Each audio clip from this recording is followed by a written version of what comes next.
My ex-husband helped document my mental breakdown, while the monster targeting our son had a key to our house. I lost custody for 48 hours. Now he's sobbing in court begging me to forgive him for what he let happen. My ex-wife stood by me as I documented my battle with nervous depression, even while the man responsible for taking something from our son still had unrestricted access to our home. For 2 whole days, my usual guard was pulled, and now that same man is standing in court, practically on his knees, pleading for forgiveness, for allowing what happened to happen. Back when my son was in C1, things took a turn. His old teacher, Mr. Doyle, returned to school after being the subject of a harassment investigation involving students. The findings were inconclusive, technically, but it didn't matter. None of the parents cared about the results. Everyone on the school council immediately united against Mr. Doyle.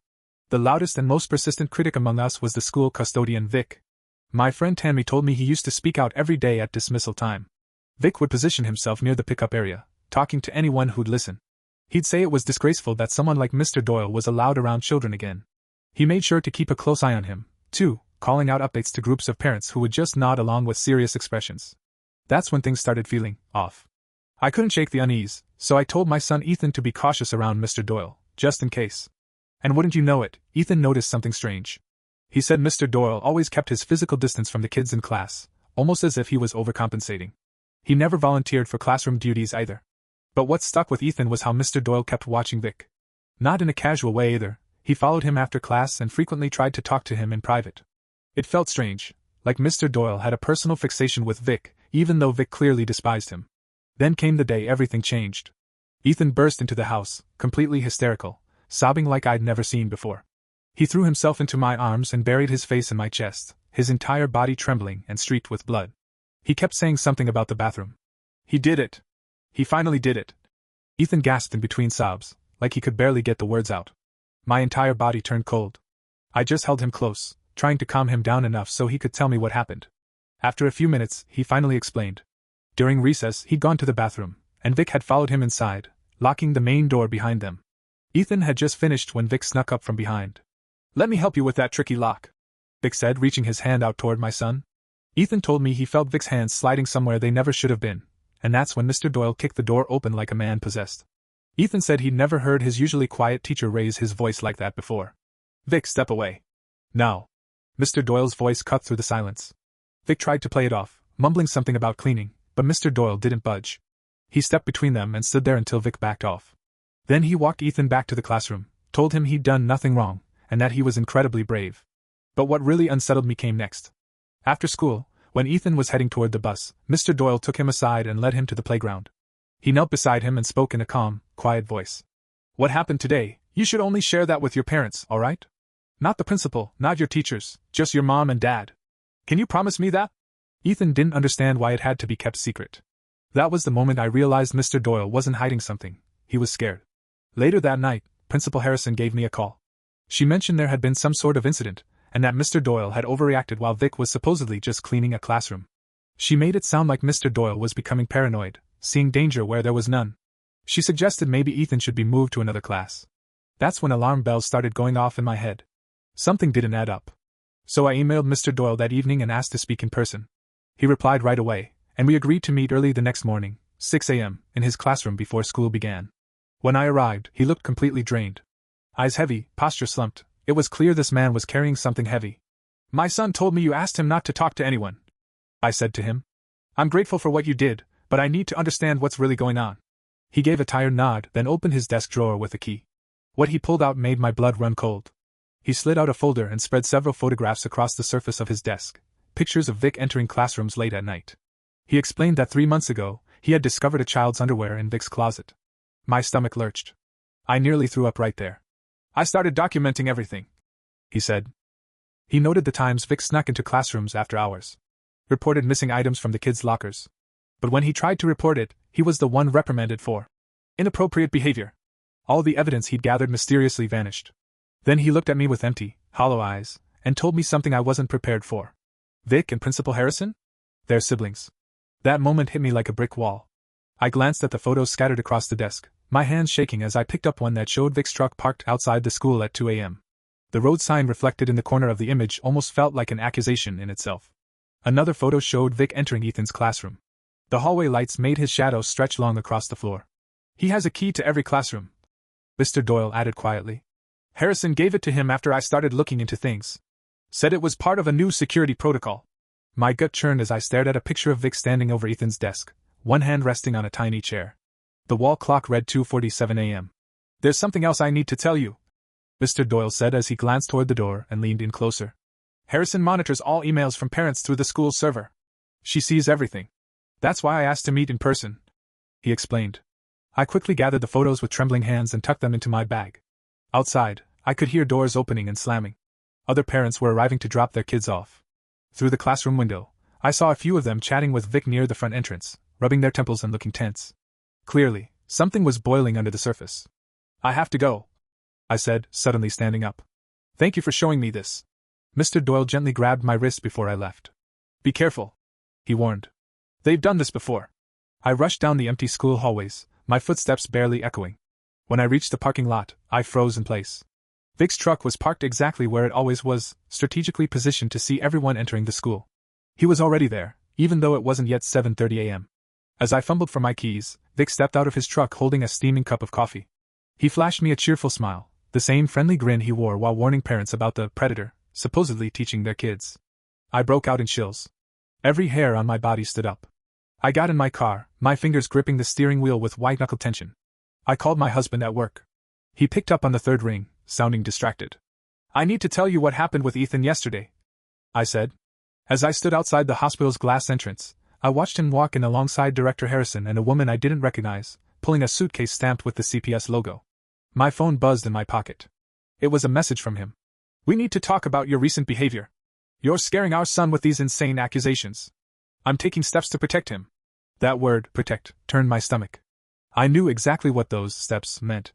In cases where a child's well-being is at risk, emergency custody changes can be pushed through in under 48 hours. The same system that was supposed to shield children could easily be twisted and turned against parents who were just trying to do what's right.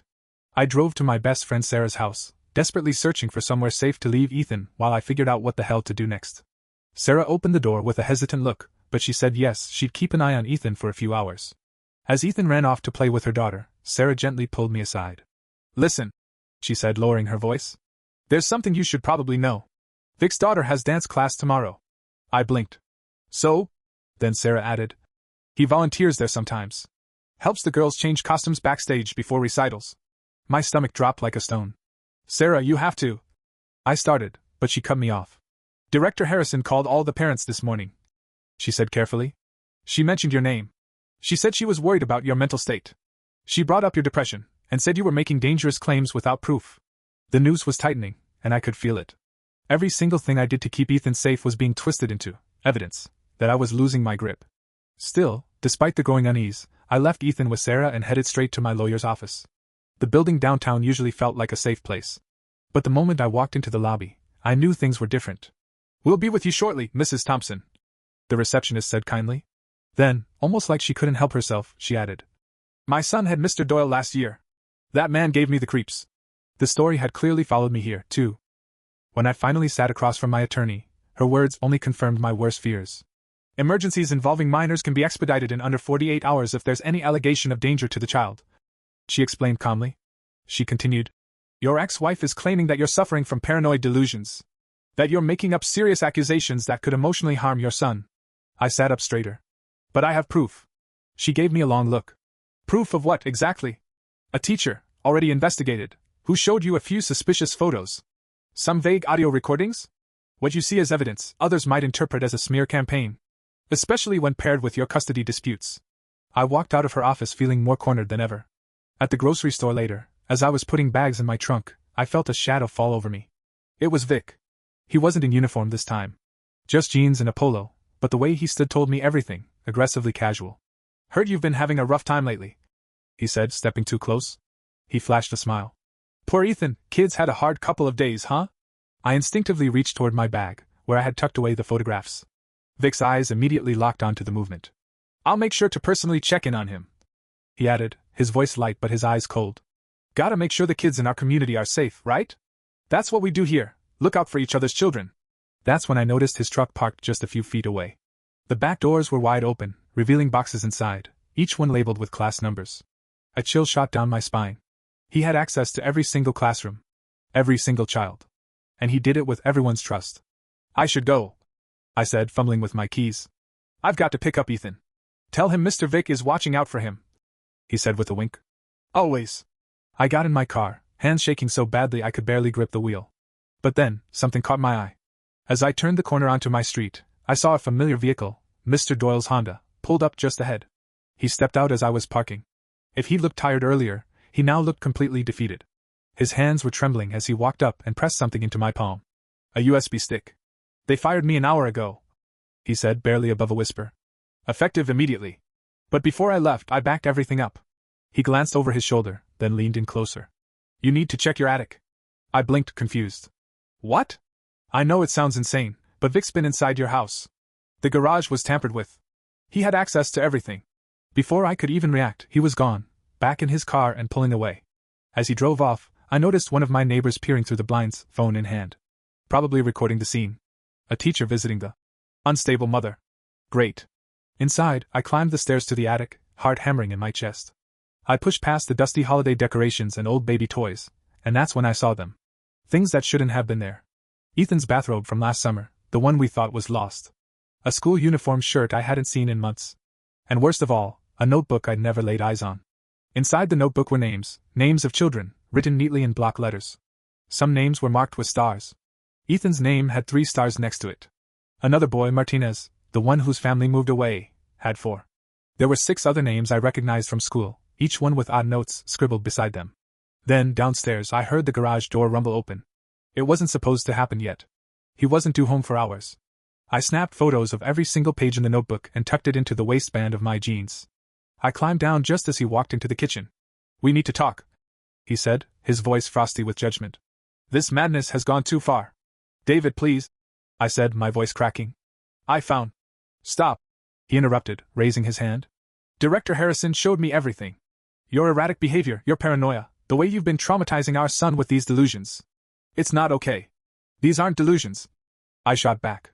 Vic, he interrupted again, has been keeping detailed notes about your mental state for weeks. Every manic outburst. Every wild accusation. He's been one of the few people supporting us during your collapse. I felt physically sick. Betrayed in the most painful, intimate way. My own husband had turned me into a weapon for the man who was threatening our child. You've got until tonight, he said coldly. End this madness. Apologize to the school. Seek professional help. Or I'll have no choice but to support the emergency transfer of custody. He added. Ethan deserves a stable parent. Not someone who's unraveling. I just stood there, frozen. The man I once trusted with my life had been completely consumed by their lies. And the notebook pressing against my lower back now felt like both a lifeline and a death sentence. Every step I took to protect my son only seemed to push him closer to danger. That night, I drove over to Sarah's to pick up Ethan. But as I walked up to the house, I noticed something wasn't right. The front door was half open. And I could hear voices inside, raised and tense. I stepped inside and froze. Vic was standing in Sarah's living room, his toolbox resting at his feet. Sarah looked visibly unsettled. He was just fixing a leak, she said quietly, her voice tight. But there was no way kids playing upstairs could cause water damage. The toolbox was placed right at the base of the stairs, like a barricade, subtly blocking the way up. I spotted Ethan at the top of the stairs, his little face pale and terrified. He refused to come down as long as Vic was standing there. Then Vic spoke, loud enough for Sarah, and anyone listening, to hear. You know, some parents stir up drama just to mask their own negligence. It's projection. Really sad? I didn't respond. I just moved past him, squeezing between his body and the stairs. Ethan, sweetheart, come on, I called, keeping my voice calm. It's time to go. Ethan descended the steps slowly, like he was sleepwalking. As soon as he reached me, he clung to my side. Just as we reached the door, he whispered something that made my blood run cold. He was in the bathroom with me. Again. Outside, Vic followed us, phone already in hand, camera pointed straight at us. Look at this poor boy, he announced to the neighbors gathered nearby, voice full of false concern. He's clearly in distress. I'm contacting Child Protective Services for his safety. I ushered Ethan into the car as quickly as I could, painfully aware of every set of eyes on us, and every phone recording. I didn't have a destination in mind, just a need to get away. We drove aimlessly until I found a 24-hour diner on the outskirts of town. Tucked into a booth at the back, I finally pulled out the USB stick Mr. Doyle had handed me and plugged it into my laptop. The audio files were chilling, recorded conversations between Harrison and Vic, casually discussing so-called problem parents, and how to neutralize them. One clip had Harrison's voice, sharp and detached. We handled the Martinez family the same way. They won't talk to anyone. Another file, dated a year ago, captured this. Doyle's situation is under control. The suspension stays. Parents believe what they're told. Ethan sat beside me, tired and shaken, clutching his mug of hot chocolate with both trembling hands. The weight of it all hit me. This wasn't their first time. They had perfected this system over the years, targeting families, covering their tracks, and silencing those who got too close to the truth. Then, outside the window, blue and red lights started flashing. 2 police cruisers pulled into the lot. Across the street, I saw Vic's truck parked under a street lamp. He was watching. He had called it in, pretending to be a concerned citizen, reporting a disturbed woman with a child. The officers stepped inside, calm and professional. "Ma'am, we've received multiple calls about your behavior and your son's safety," one said gently. "We need you to come with us to the station. Child Protective Services will meet us there." It was a trap. If I went willingly, I'd look guilty but cooperative. If I resisted, I'd only prove their narrative, that I was unstable. Either way, they'd use it to take Ethan. At the station, everything moved too fast. A woman arrived wearing a badge from the district's leadership training program, Harrison's program. My ex-wife was already there. So was Harrison, backing her up. Together, they laid out a timeline of what they called my growing delusions over the past 48 hours. Witness statements, documents, screenshots.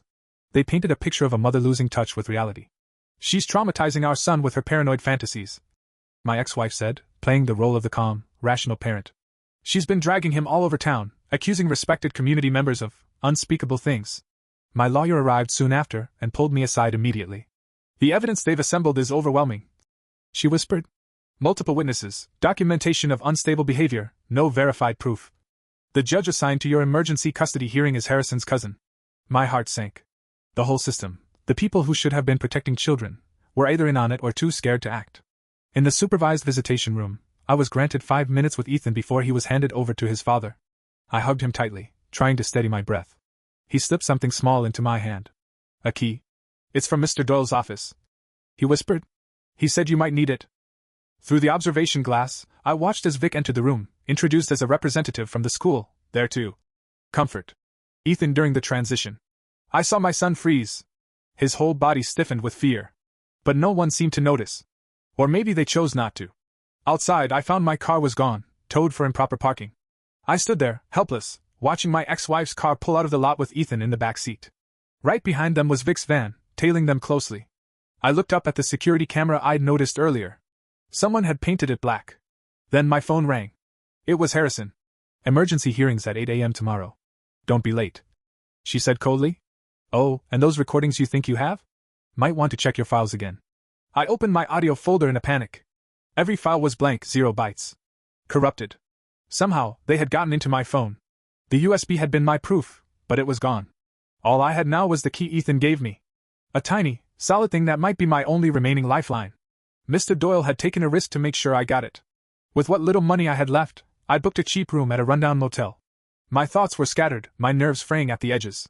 The key had a number on it, 237. It didn't match my room. But just down the street was another motel, an older one.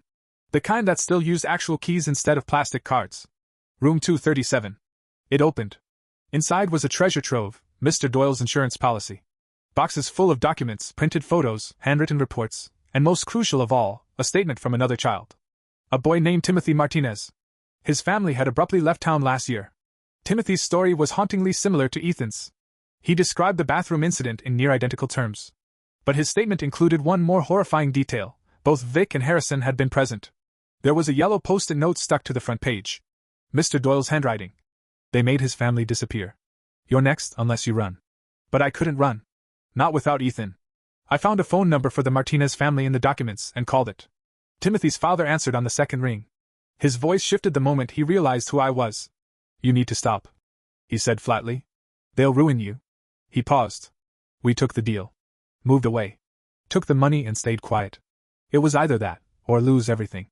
They had leverage over everyone. Harrison had files on every family in the school. Every mistake, every secret, anything they could use. But then the man said something that stuck with me. "If we work together, there won't be cooperation. It'll be survival. When they come to you with their offer, take it.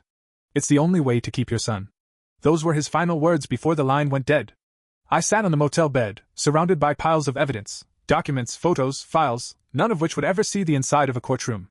The very system that was built to protect kids had been hijacked by the predators themselves. And now, it was being used to silence me. Tomorrow, I'd be standing before a judge, one who happened to be related to the man who'd hurt my son. The morning came fast, too fast. I dressed carefully, knowing how much appearance would matter in that courtroom. One wrong detail, one crease in a shirt, one look too unhinged, and they'd use it as ammunition. I had to look stable, sane, like a mother who wasn't unraveling under pressure. When I arrived at the courthouse, the place was packed. Parents from the school had shown up in droves, wearing matching safe schools badges, holding banners about protecting children from unstable influences. Vic was right there in the middle of them, smiling like a local hero, shaking hands and accepting hugs from people who had no idea who he really was. In the bathroom, I ran into a woman whose child's name I recognized from the notebook. She looked startled when I said hello, and then she crumbled. Tears welled in her eyes as she showed me her kid's wrists. Blue and bruised. Just like Tan's. I know, she whispered, barely audible. But Vic, he's got something on my husband. There's a connection. And Harrison has pictures. Her voice broke. If we speak out, we lose everything. Before I could respond, she turned and fled as soon as she heard Harrison walk into the restroom. Just the sound of her heels on tile was enough to scatter us like prey. That's the kind of fear Harrison carried. When I stepped into the courtroom, it felt more like walking onto a stage where everyone already knew their part, everyone but me. The judge reviewed the so-called evidence of my mental decline. Police reports. Witness statements. Allegations of me harassing school staff. My ex-husband took the stand and twisted the knife, suggesting I had an unhealthy obsession with Mr. Doyle. He hinted that maybe there was more going on between us, something inappropriate that explained my hatred for Vic. During recess, I watched my own lawyer crumble. Harrison had shown him something on her phone, a photo. It looked like him at a hotel with a woman who wasn't his wife. I'm sorry, he muttered, hurriedly packing up his files. I can't represent you. Find someone else. And just like that, I was alone. The USB drive? Inadmissible. No chain of custody. Mr. Doyle's sworn statement? Worthless in the court's eyes. Just the word of a suspended teacher. The bruises? Not definitive, without someone to say how they happened. I'm awarding full temporary custody to the father, the judge declared. The mother's visitation rights are suspended until she completes a psychological evaluation. The child's safety must come first. Outside the courthouse, I stood on the steps and watched them load Ethan into my ex-wife's car. He turned his face to the window, lips moving. Help me, he mouthed. As the car drove away, my stomach twisted into a knot. Then I saw it, Vic standing nearby, smiling. And on his key ring was a new key. It matched the one I'd once used to unlock my back door. He walked up slowly, full of fake concern. Must be hard. I hope you get the help you need, he said. My brother-in-law's a great therapist. Or I could recommend someone else. Every path to help led back to them. Every institution that was supposed to protect us had been flipped inside out, weaponized. And now, my little boy was alone with his abuser, while everyone else called it justice. But I wasn't finished. I still had the box from room 237. Physical evidence that couldn't be deleted. The Martinez boys' statement. The photos. The documentation of a system that had been operating unchecked for years. I may have lost this round, but I wasn't going to abandon Ethan. With nowhere else to go, I headed to the public library. Banned from my home, branded unstable, rejected by my own community, but I wasn't done fighting. Mr. Doyle once told me, they'd done this before. But they had never faced someone with nothing left to lose. The buzz of fluorescent lights hummed overhead as I pulled up an old desktop computer and started digging into Harrison's past. The screen loaded slowly, but eventually revealed an archived news article from 8 years ago. It was about Westfield Elementary. Something about administrative restructuring due to concerns over student welfare. The article had been pulled shortly after publication, but a cached copy still lingered. My heart pounded. Then the librarian walked over. Her soft-soled shoes squeaked against the floor. She leaned close and whispered, "There's a court order. You're banned from all public spaces involving children. You need to leave." I grabbed my papers and ran out to the parking lot. Mr. Doyle was already waiting by my car, his face hollow from exhaustion. He hadn't slept. He handed me a photo. Vic had taken it the night before. Ethan, curled up in a strange bed, body tense, like he was trying to disappear under the blanket. Mr. Doyle's voice broke as he delivered the message. "Vic says you have 24 hours to vanish, or Ethan's going to have an accident." The threat hung in the air like poison. Then my phone rang. It was Martinez. He sounded frantic. His son had attempted suicide the week before. Tried to crawl into a storm drain. But afterward, he'd finally confessed everything that happened at that school. Martinez had booked a flight. He was bringing medical records, documentation of identical bruises to the ones Ethan had. But there was a problem. Harrison had threatened to have his wife deported if he testified. Their reach, it was everywhere. I passed by my old house. Vic's truck was parked in the driveway like it belonged there. My ex-husband's car was gone. He'd be at work for hours. That meant Ethan was home. Alone. With him. I watched from across the street as Vic disabled the security camera and walked inside. My fists clenched the steering wheel until my knuckles turned white.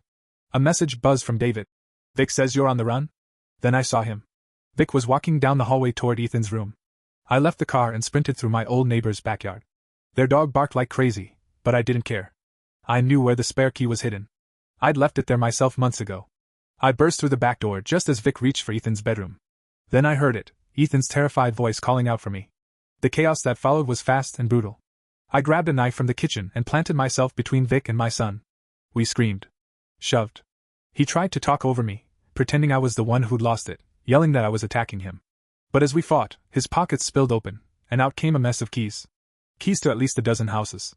Ethan clung to my leg, shirt ripped, blood streaking his arm. The sound of sirens got louder, echoing off the neighborhood walls.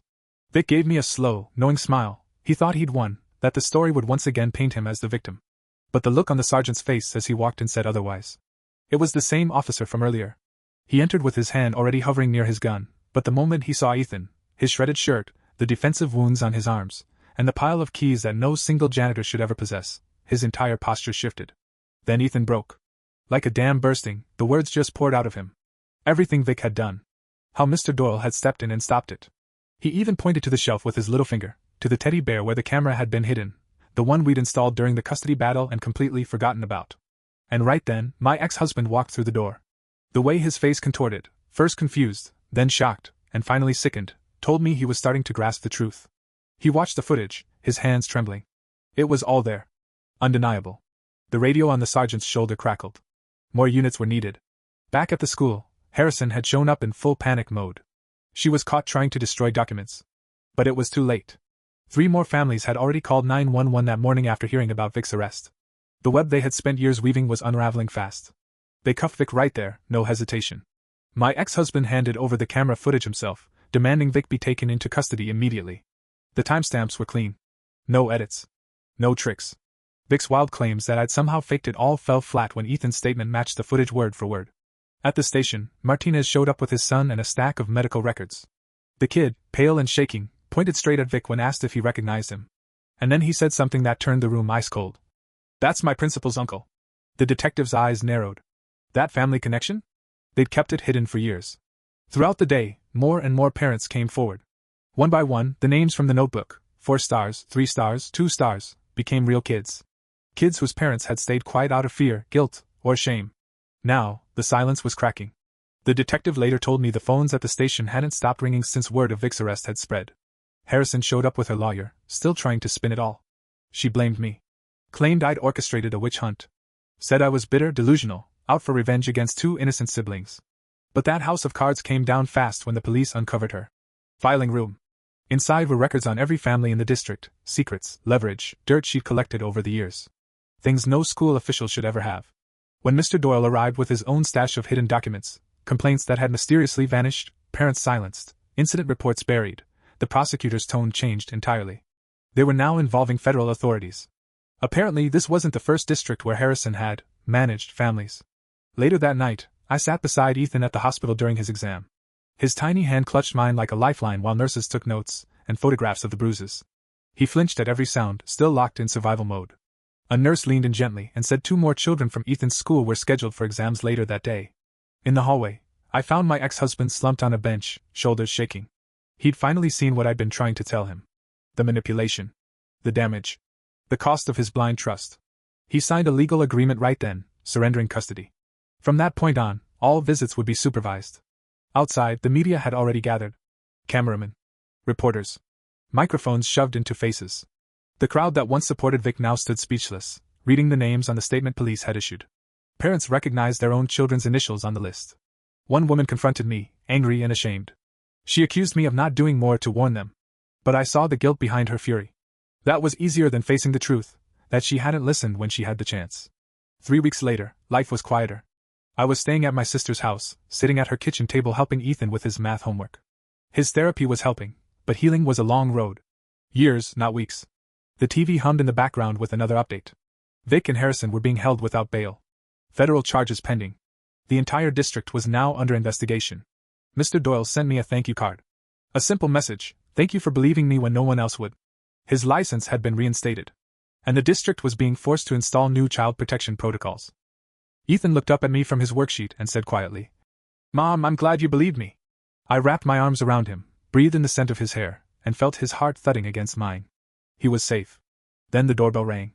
It was Judah's mom, another school parent. Her face was pale, her eyes wide. She said her daughter had just confessed something. This fight wasn't over. Not really. It probably never would be. But my son was alive. The truth was finally out. And maybe, just maybe, because we refused to shut up, other kids would be safe too. I got up and walked toward the door. And this time, I opened it.